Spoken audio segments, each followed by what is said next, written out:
Hey, it's me again, Natalie Parker, your host of So Your Boss Sucks, Now What? And I'm excited again. I'm always excited.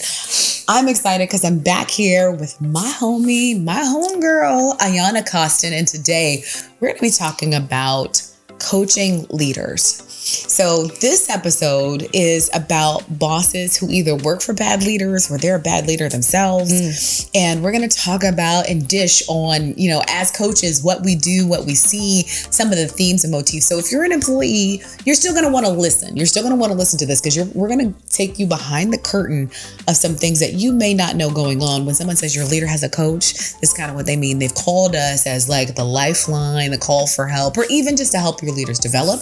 You're going to want to know what happens behind the curtain. So stay tuned because we're about to talk to my friend, Ayana Coston. Remember, her link is going to be in the show notes. Make sure to check out her LinkedIn and all of the things. And let's get started.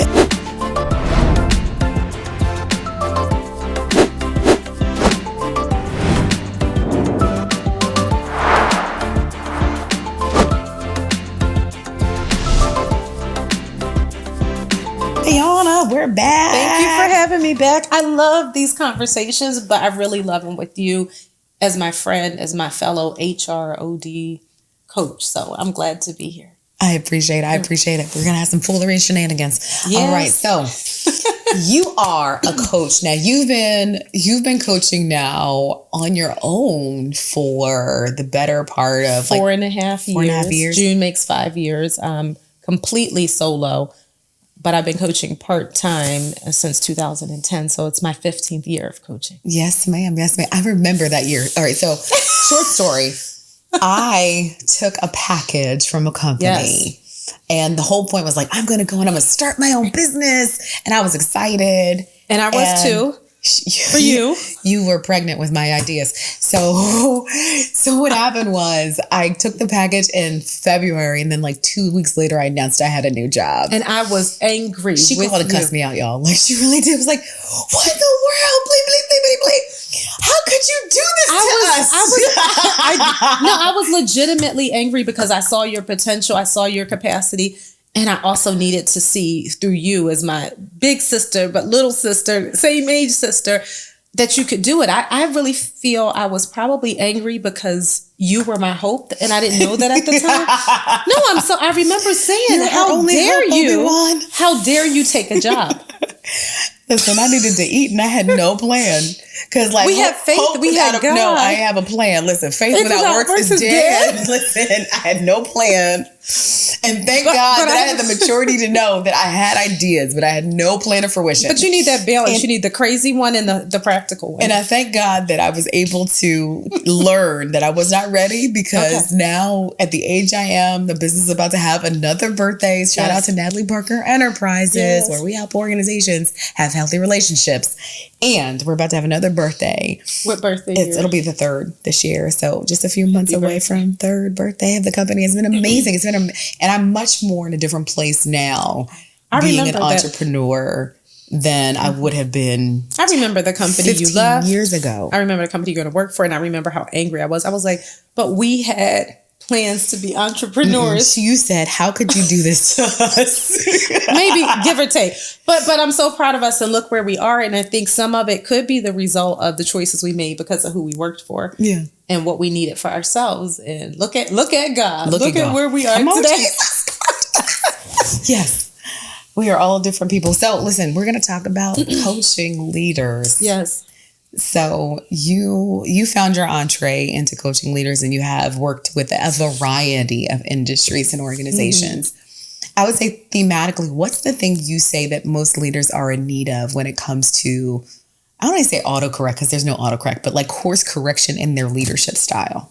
What's the thing that they're most in need of? Like thematically over your 15 years, what's the thing that you see consistently? Well, it's 2 parts. It's a listening voice where they're truly heard and not judged. And right now the whole social media thing is we listen and we don't judge. I really feel that first of all, leaders are in need of that because they store so much in their brain and are just behaving in the way that they think the culture wants them to. So they need us as executive and leadership coaches to truly listen and to not judge. So that's the first space to be like, listen. And that's foundational. Right. Because I think for so long they've held it in because they've been trying to play the game. They don't want to take it to their families.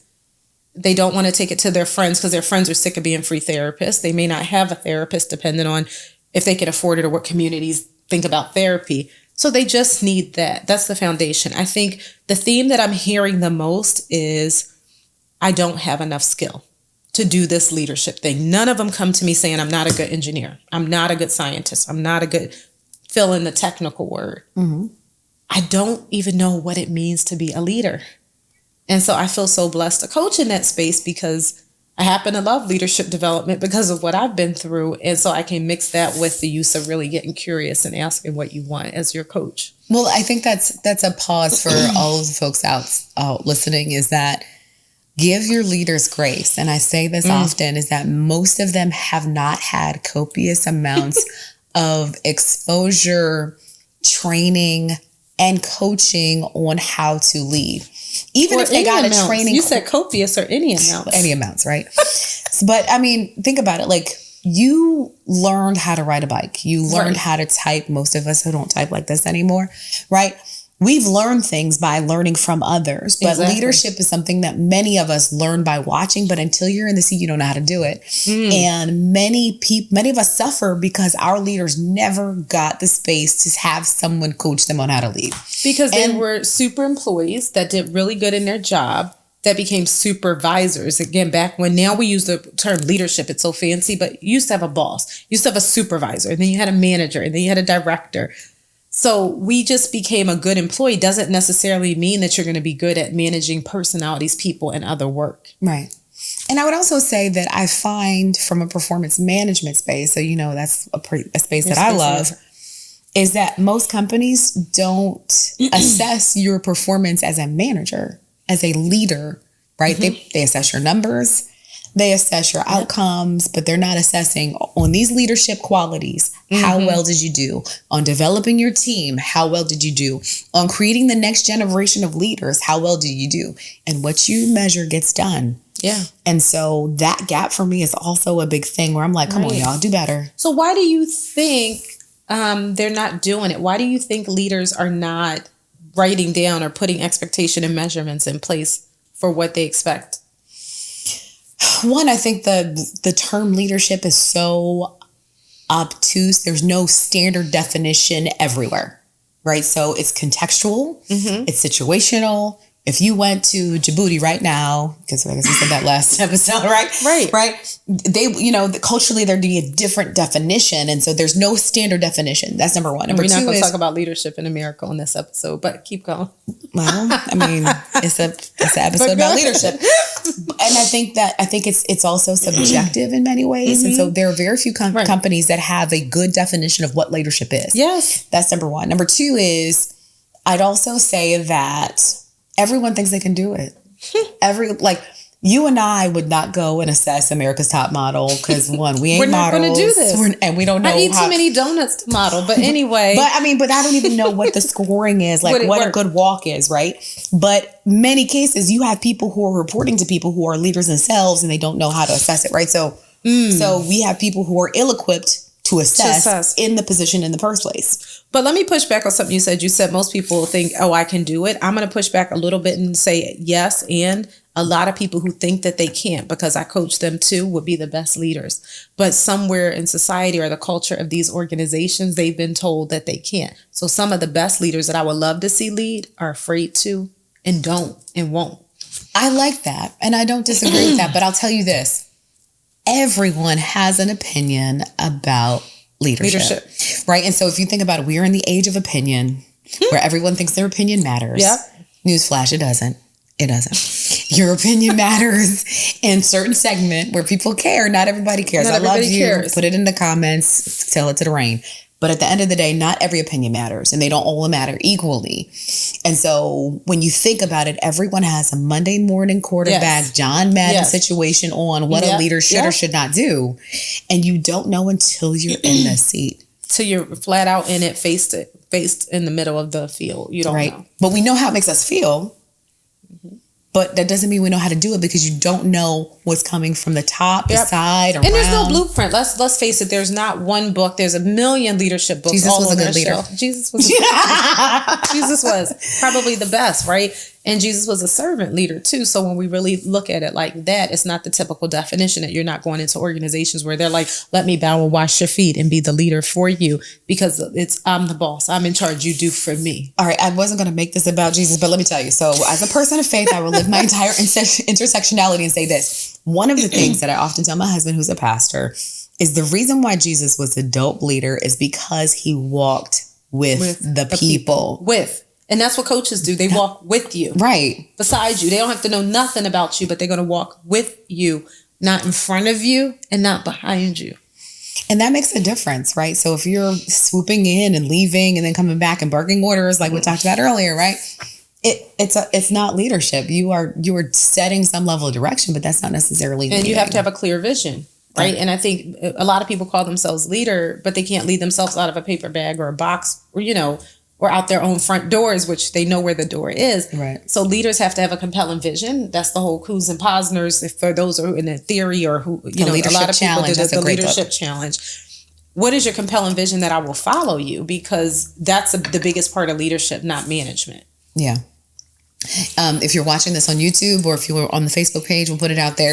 I want to know what are some of the things that you think good leadership is, right? I'd be interested to hear from you all what leadership is to you. So if you're on YouTube, go ahead and put it in the comments. I'd be interested to hear. So, all right. So leadership as a definition, right? We don't have one. Mm-hmm. A lot of people who don't want to lead, you feel like they should lead.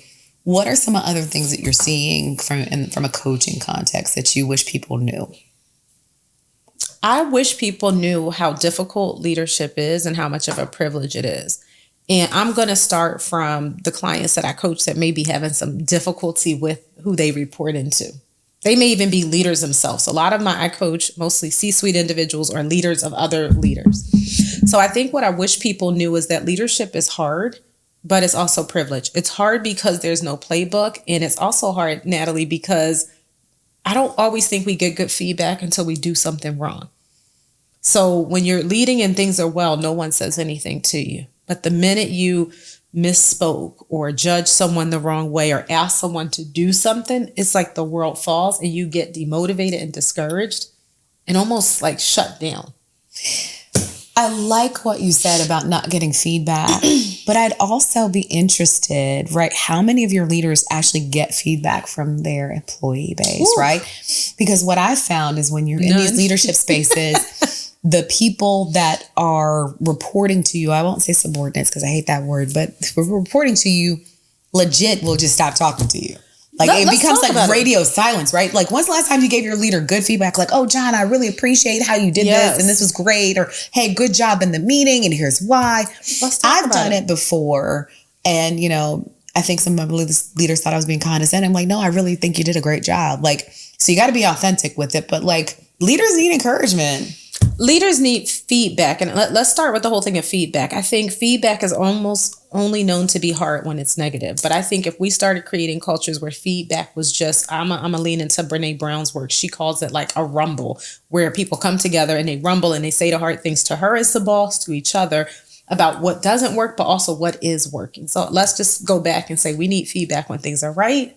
Agreed. And when things are wrong. So I'll give you a couple of, really personal examples. I mean, I would consider this person a sense of a leader. He's one of my, I work for his organization as a coach.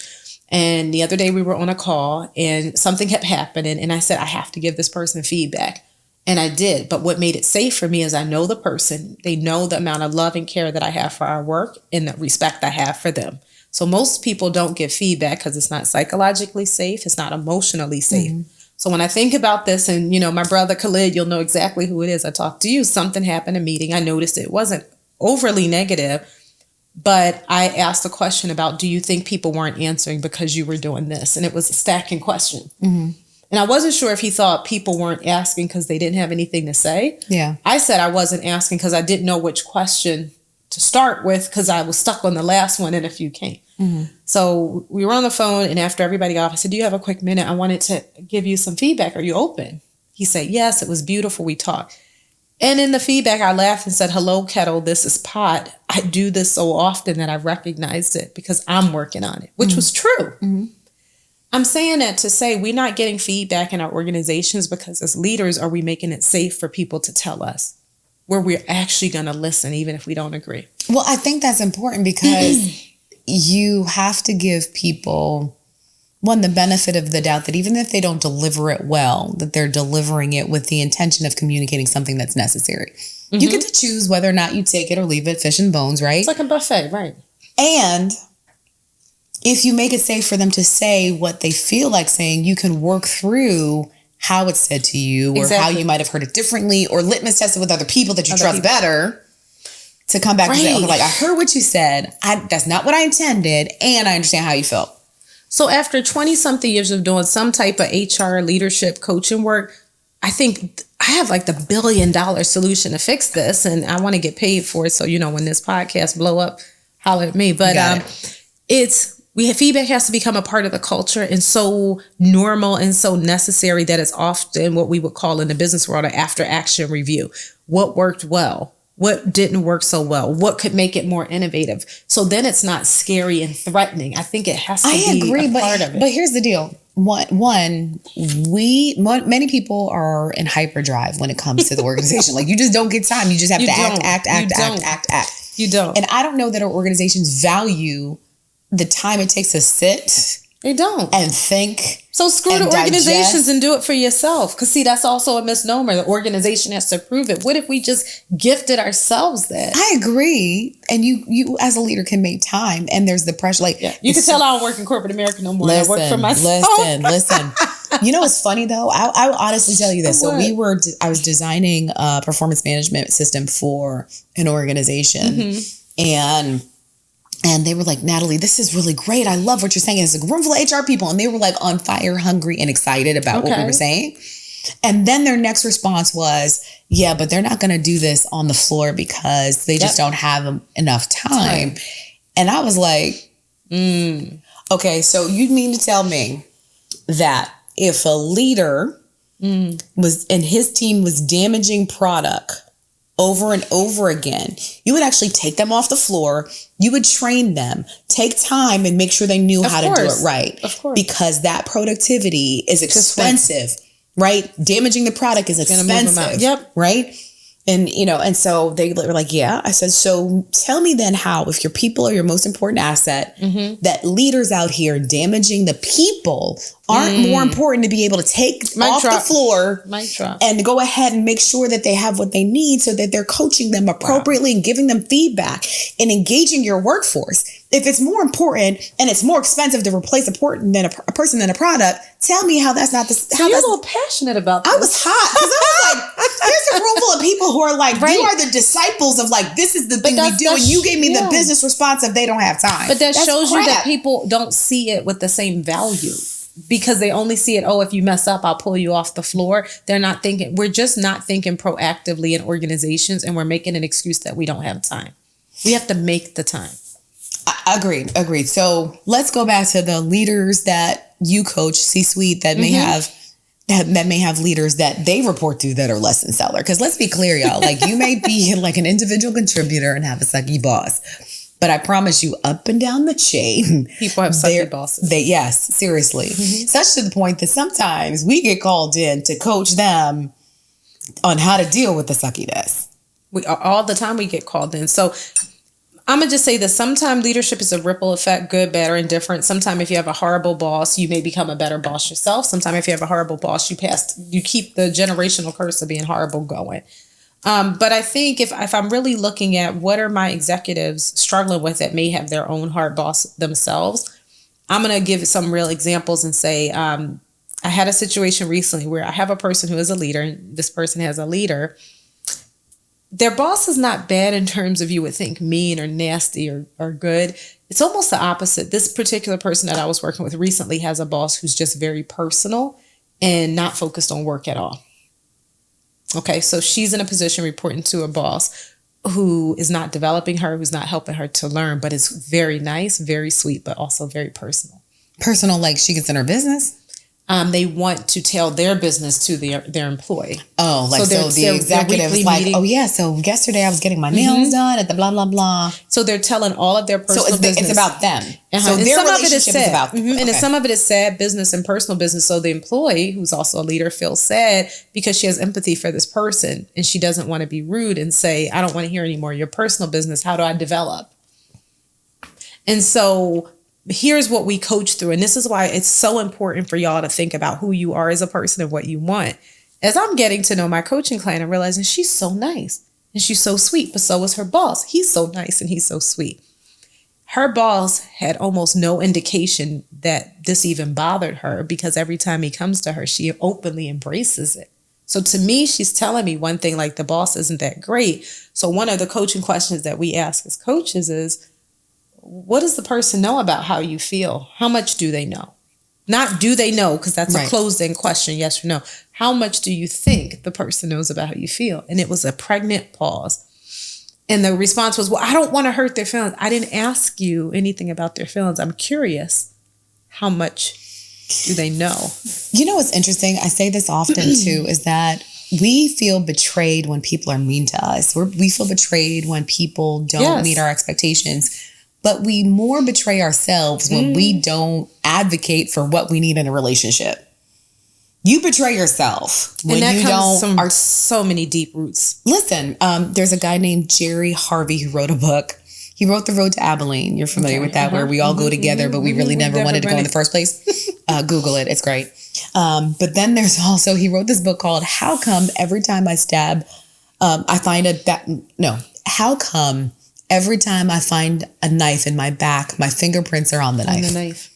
Oh, yeah. How come I get stabbed? Every time I get stabbed in the back, my fingerprints are on the knife. And the premise of this book is that, listen, when people are terrible to you and you know the terribleness is happening and you don't call it out, you are a culprit to your own demise. Exactly. And that's what I want people to understand. It's not always the bad leaders and what we think, like they're being rude or they're being mean. This person isn't getting what they need from their leader. But they're also coming to coaching to say, but I don't know how to. So one of the things that we do in coaching is sometime an alignment meeting where I meet with you as the client and your boss to say, are we in alignment on what the goal of coaching is? We're not going to tell you everything we talk about. So I challenged this particular client to ask their boss for what they need. And it was a bit of nervousness at first. They were like, well, what do you mean I should ask? I said, well, you said you're not sure if they know. So they did right then and there. I was so proud of them. And they said, I would like more structured feedback. I want more feedback about when I'm doing something wrong. And the boss instantly opened up and literally said something on the effects of, yeah, I have been talking all personal things. Okay, I can do that. And it was that simple and that easy. However, I interjected and said, what would it look like if we just called it feedback, not just bad? Because sometimes you're not getting any feedback because you're doing such a wonderful job. So then we made this agreement to say, we're just going to do more feedback. And then they said, I want to start with the business stuff to see what was happening. They were getting hijacked with the other stuff. And then his time is out. Do you have any work things in the last 30 seconds? Mm-hmm. Really interesting too, that person then, the leader, the executive gave feedback to the person right at the end of the meeting about something that they could do different and better.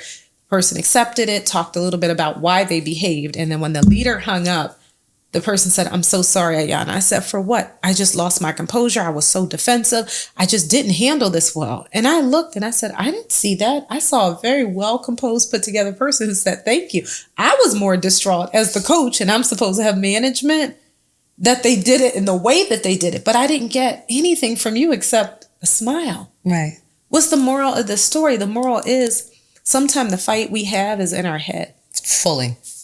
And the conversations in your head. So what requests do we make of leaders? It's our job to sometimes make a better leader by asking them for what we need and just stopping.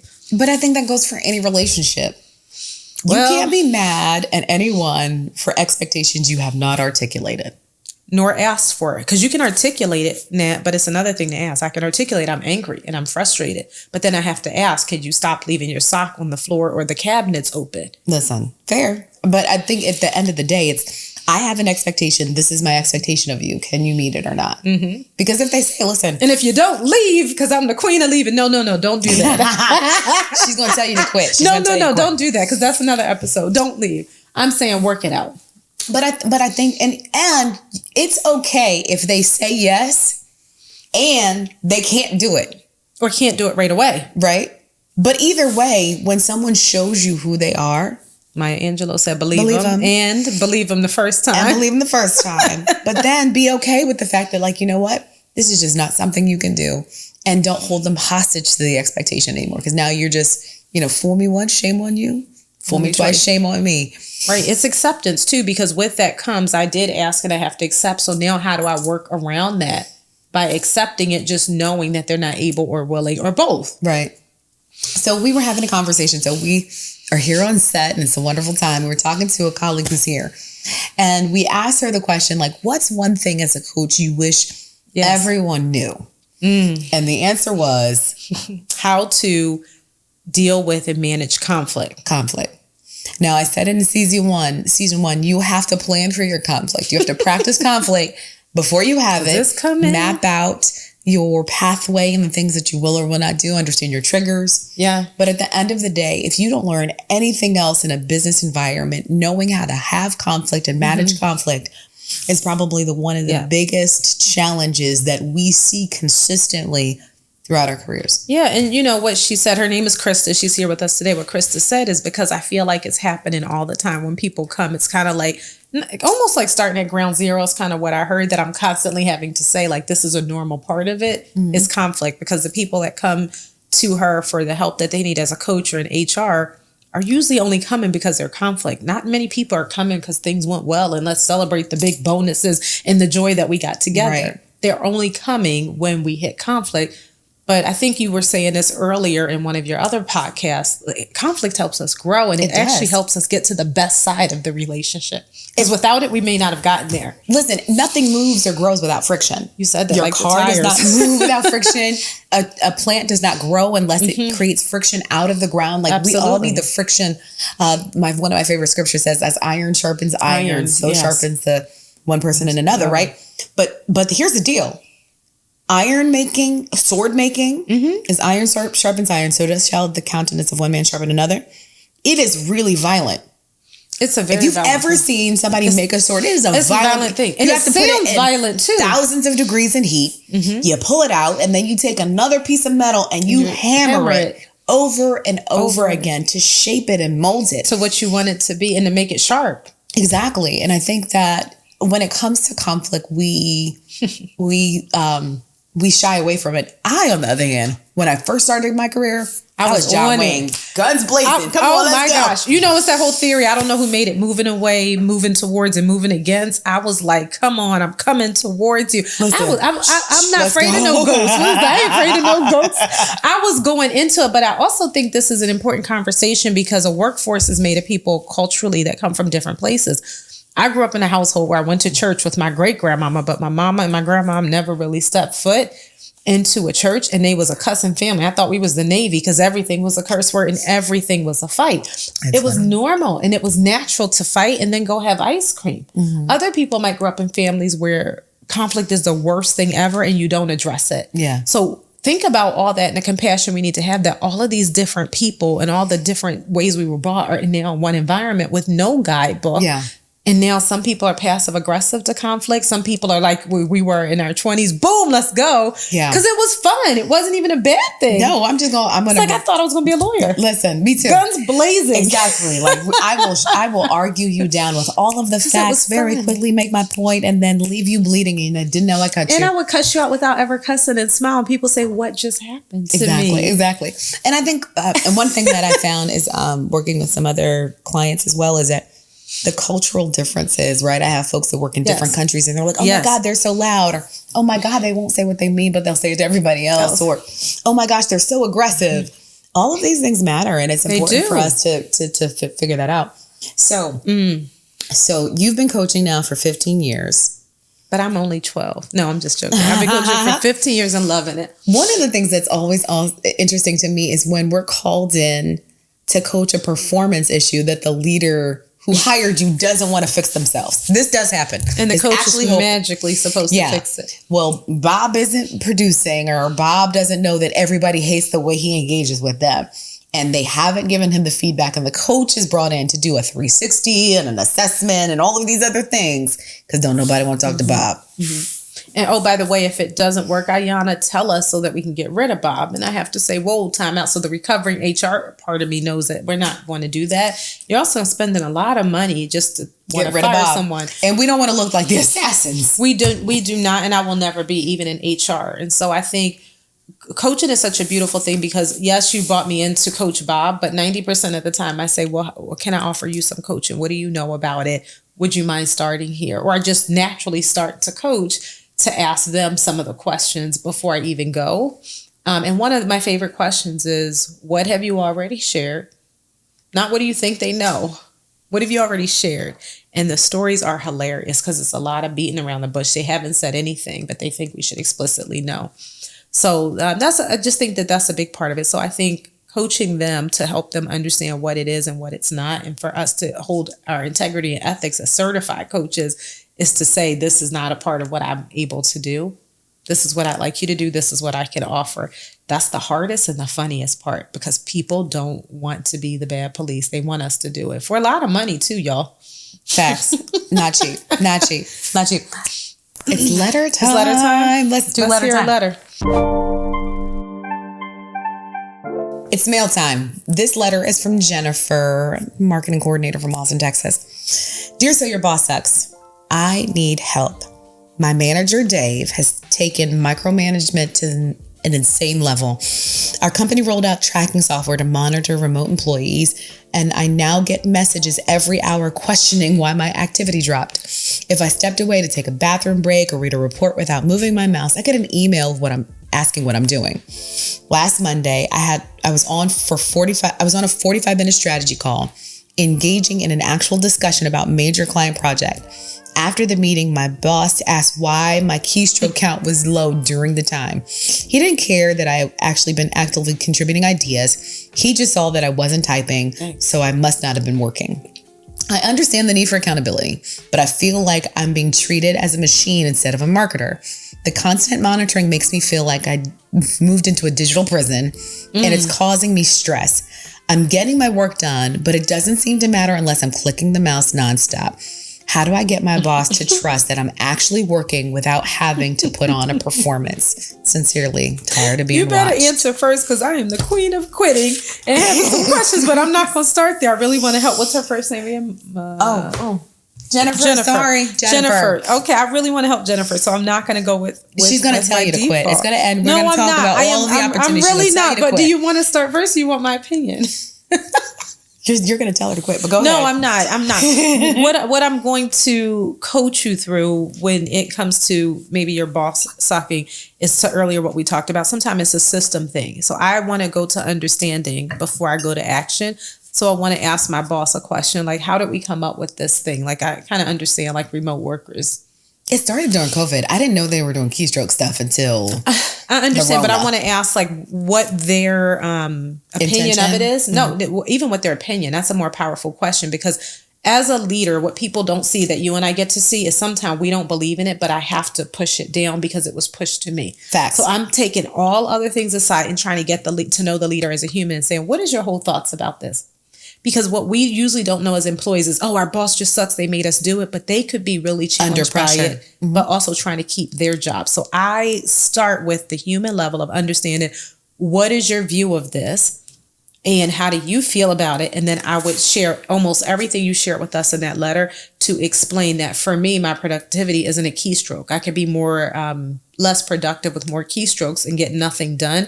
But I like to be present when my strategy calls and take handwritten notes and look directly in the camera. So I feel I'm being unfairly treated for this. Is there any way we could work around this so that you understand? But I always start with understanding of where they come from, what they believe, and then clearly articulating my case before I get to quitting. So I'd also ask, right, if we're doing the keystroke thing, is there an expectation of how many keystrokes I'm supposed to have per minute? It's ridiculous. Right? Because it's actually crazy.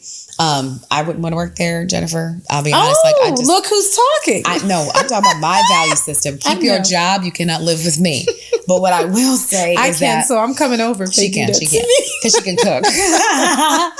But no, listen. So I would ask the leader, what, if any, expectation of metrics that he's got to produce to someone else? If the answer is none, that is a you and him problem. Right? That's good. That's right? really good. If there's no metric that he's got to give to somebody else, then it's a problem between you and him. And then you have to say, okay, based on this behavior, this day you did this day you did that, this day you did this, I can't help but think that you don't trust me. Right? And then you're owning what you think. You're not accusing him of not trusting you. Because you said the word I. Right. I can't help but think that you don't trust me. Is that your intention? And or I feel blank when this is happening. I feel blank because it's not like I'm blaming him. Right. And so you get to that point and you start to flesh out why is it important to you? Like, what's important to you about keystrokes? When I was hired for this job, I thought it would be this. Exactly. Now it seems like this is important. So should I focus on this and not that? That's a deep question.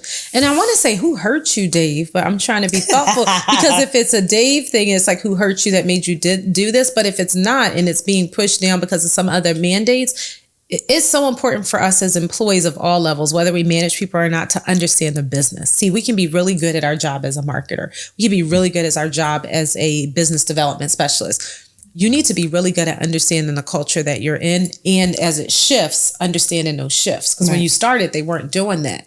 But now that they are, understanding why, it goes back to the heart of what we've been talking about, is our value system. I value honesty and I value fairness. I also value good products of work. So if I'm constantly typing, you're going to get the worst product out of me. Right.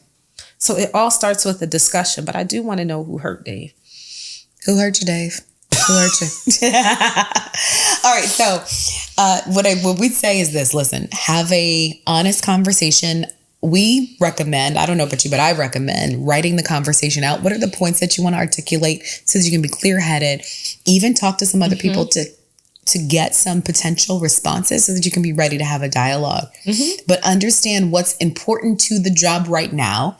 Be willing to pivot. If he says, I want you stroking keys, girl, go get you one of them little things. They sell them on the internet. I'm going to tell you what, but they... Or go get you a new job. Or get you a new job. But until you can, go get the little thing that keystrokes for you.